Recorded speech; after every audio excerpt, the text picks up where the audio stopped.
ગોંડલનો વિવાદ ચરમસીમાએ પહોંચી ગયો છે ત્યારે બન્ની ગજેરા તથા પિયુષ રાદડિયા સામે ફરિયાદ નોંધાઈ હતી। અલ્પેશ ઢોલરિયાએ પોતાના પરિવાર અને પરિવારની મહિલાઓ અંગે અભદ્ર ટિપ્પણીઓ કરી સોશિયલ મીડિયામાં વિડીયો વાયરલ કરવા અંગે બન્ની ગજેરા અને તેને માહિતી પૂરી પાડનાર પિયુષ રાદડિયા સામે પોલીસમાં ફરિયાદ કરી હતી, જેમાં પોલીસ દ્વારા પિયુષ રાદડિયાની ધરપકડ કરવામાં આવી હતી અને ત્યારબાદ તેને થર્ડ ડિગ્રી ટોર્ચર કરવામાં આવી માર માર્યા હોવાના આક્ષેપો થઈ રહ્યા છે। ત્યારબાદ ગોંડલ વિવાદ વચ્ચે અલ્પેશ કથિરિયાએ ગૃહ રાજ્ય મંત્રી હર્ષ સંઘવીને મળી રજૂઆત પણ કરી છે। આ વિગતો આપણી સામે આવી રહી છે ત્યારે આ અંગે અલ્પેશ કથિરિયા શું કહી રહ્યા છે, ચાલો સાંભળીએ। જી, હાલ આપણી સાથે જોડાયા છે અલ્પેશ કથિરિયા। જે અલ્પેશભાઈ, એવા આક્ષેપો થઈ રહ્યા છે કે પિયુષ રાદડિયાને પોલીસ દ્વારા થર્ડ ડિગ્રી ટોર્ચર કરવામાં આવ્યા છે ને એને લઈ તેમને હોસ્પિટલમાં દાખલ પણ કરવા પડ્યા છે, શું કહેશો?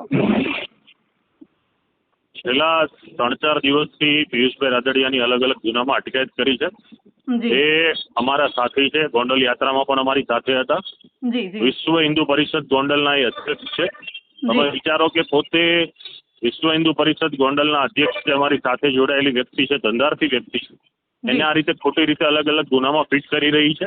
એટલે આપણે મીડિયાના માધ્યમથી પોલીસને પણ એ જ વિનંતી છે કે પોલીસની વર્દીની આડમાં જે લોકો ખોટા અને ગોરખધંધા કરી આવી રીતે યુવાનો એને ફસાવાનો, એમને મારવાનો, એમના મોરલ તોડવાનો જે પણ હીન કૃત્ય કરી રહ્યા છે, આ કૃત્યને સાંખી લેવામાં નહીં આવે।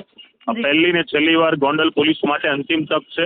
હવે પછી એક પણ યુવાન સાથે કંઈ પણ બનાવ બનશે, કોઈ પણ પ્રકારનું ઘર્ષણ કરશે, કોઈના ધંધાને અસર કરશે, એવી કોઈ પણ પરિસ્થિતિ થશે તો એ માટે પછી કોઈ પણ પરિસ્થિતિ સર્જાશે તો ગોંડલ પોલીસ જવાબદાર રહેશે। જી, અલ્પેશભાઈ, અમને એવી પણ માહિતી મળી છે કે આજરોજ આપ ગૃહમંત્રી હર્ષ સંઘવીને મળ્યા છો, રજૂઆત કરી છે, ચર્ચાઓ કરી છે, શું છે રજૂઆત? ચોક્કસ, ગઈકાલે રાત્રે અમે માનનીય ગૃહમંત્રી શ્રી હર્ષભાઈ સંઘવીને મળ્યા છીએ। આ બાબતે પૂરતી રજૂઆત કરી છે કે ગોંડલના કિસ્સાની અંદર કઈ રીતે અમારી સાથે રહેલા યુવાનોને ટોર્ચર કરવામાં આવે છે, કઈ રીતે એની સાથે એસોલ્ટ થાય છે, બધી માહિતી એમના સમક્ષ મૂકી છે। અને આવનારા દિવસોની અંદર જો આવી પ્રવૃત્તિ ફરીથી કરવામાં આવશે તો એનો જડબાતોડ જવાબ પણ મળશે। અને ગૃહમંત્રીશ્રીને અમે વિનંતી કરી છે કે જે પણ પોલીસે આવું કૃત્ય કર્યું છે એને તત્કાલ ધોરણે એના ઉપર કાર્યવાહી થાય અને આવા પોલીસની સિસ્ટમમાંથી આ સડાને દૂર કરવામાં આવે। જી અલ્પેશભાઈ, જે રીતે આપે રજૂઆત કરી છે તો ગૃહમંત્રી દ્વારા તેની શું પ્રતિક્રિયાઓ મળી છે આપને?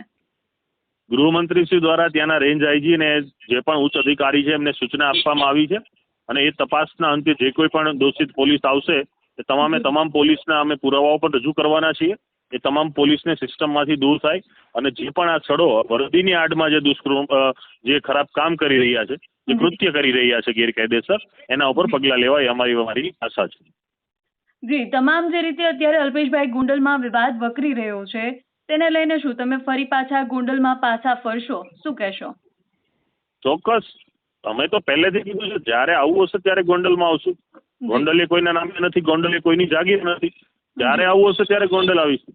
તો ગોંડલ વિવાદને લઈ આપનું શું કહેવું છે અમને કમેન્ટ કરી જણાવશો। તમે અમારી યુટ્યુબ ચેનલને સબસ્ક્રાઇબ કરવાનું, અમને ફેસબુક અને ઇન્સ્ટાગ્રામ પર ફોલો કરવાનું ભૂલશો નહીં। બાકી આવા જ વધુ અહેવાલો સાથે મળતા રહેશો।